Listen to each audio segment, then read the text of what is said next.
మనం తండ్రితో ఐక్యపరచబడాలని ఆయన ఎడబాటును అనుభవించాడు. మనం సమాధానంగా ఉండాలని ఆయన ఉగ్రతను అనుభవించాడు. మనం తండ్రితో ఐక్యపరచబడాలని ఆయన వేరు చేయబడ్డాడు. ఊరికనే జరగలేదండి సిలువ మరణం అనేది. ఆయన చాలా ఆక్రందనకు లోన్లీనెస్ అనేది లోన్గా ఉండే వాళ్ళకి బాగా తెలుస్తుంది. ఎంత ఆస్తున్నా, ఎంత చదువున్నా, ఎన్ని ఐశ్వర్యాలు ఉన్నా మనకంటూ ఒక మాట చెప్పుకోవడానికి ఎవరు లేరనుకోండి. ఎంతమంది సూసైడ్లు చేసుకుంటారు.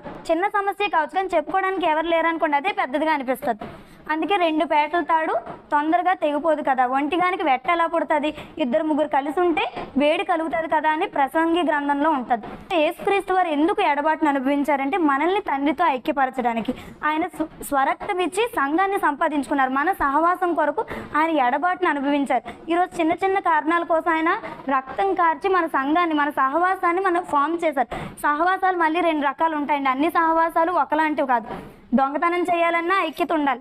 5-6 కలిపి ఒక పెద్ద బ్యాంక్ని దోచుకోవాలనుకోండి, అక్కడ కూడా ఏముండాలి, యూనిటీ ఉండాలి. దాన్ని సహవాసం అని అంటాం. కానీ ఆ సహవాసంతో మనం సంఘ సహవాసాన్ని పోల్చలేం.